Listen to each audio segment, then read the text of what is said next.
बिस्मिल्लाहिर्रहमानिर्रहीम। अस्सलामुअलैकुम वरहमतुल्लाहि वबरकातुहू। खस्ता पराठे की रेसिपी लेकर आपकी खिदमत में हाज़िर हूँ। सुबह बच्चों को स्कूल जाने के लिए या सुबह अपने हस्बैंड को ऑफ़िस भेजने के लिए ये तैयार करें, बहुत खूब है। इसके लिए आपने 4 कप फ़्लोर लेना है, आटा लेना है। उसके अलावा 1 टेबल स्पून है नमक है, 4 टेबल स्पून चीनी है और उबला हुआ पानी है, नीम गर्म पानी है। 1 टेबल स्पून आपने नमक डाला, 3 या 4 टेबल स्पून है ये चीनी है। उसके बाद आपने घी डालना है, 3 चमचे घी के डाल लें। इसके अंदर मिक्स करने हैं आपने 2 और 3। आप दरमियाने जो हों स्पून हो तो वो 4 भी डाल सकते हैं। आप इसको ट्विस्ट करें, आप इसको गूंद लें, मिक्स कर लें और नीम गर्म पानी जो है उसके साथ आपने इसको गूंदना है।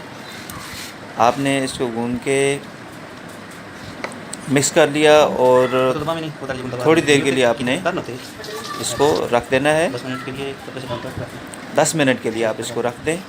10 मिनट के बाद दोबारा इसको गूंदना शुरू करें। जब सही अच्छी तरह गूंदा जाए तो आपने इसको एक बाउल के अंदर निकाल लेना है और आप रख लें। रात को भी गूंद के रख सकते हैं, सुबह के लिए आसानी है, इंशाअल्लाह ताला सही रहेगा। फ्रिज में रख सकते हैं, अगर सर्दी हो तो बाहर भी रख सकते हैं। इसके पेड़े बना लें, बॉल बना लें। ये देख लें आप, ये लच्छेदार नहीं है, माशाल्लाह सिंपल हैं बिल्कुल, जैसे रोटी बनाते हैं। ये आपने अभी तवे के ऊपर हमने घी डाल लिया। घी के बाद एक पराठा हमने लगाया है, इसके ऊपर घी डालेंगे। इसके आटे के अंदर भी हमने घी डाला था, चीनी भी डाली थी, नमक भी डाला था। अब इसके ऊपर भी हमने घी डाल दिया है। इंशाअल्लाह ताला ये खस्ता पराठा होगा। इसको फ्लिप करें, उल्टा कर दें, परता दें, ठीक है माशाल्लाह। एक दफ़ा फिर इसको फ्लिप करें, परता दें, उल्टा कर दें, ठीक है माशाल्लाह। खस्ता पराठा एक तैयार है।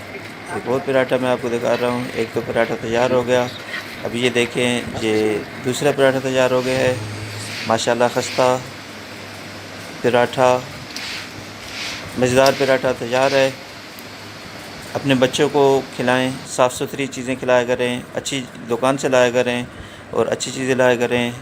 अपने बच्चों को स्कूल जाते हुए या सुबह अपने हस्बैंड को ऑफ़िस भेजने के लिए आप ये ट्राई कर सकती हैं। अगर मेरा चैनल पसंद आए तो ज़रूर सब्सक्राइब कीजिएगा। अल्लाह करीम आपको खुश व खुर्रम रखे। अस्सलामु अलैकुम वरहमतुल्लाहि वबरकातुहू।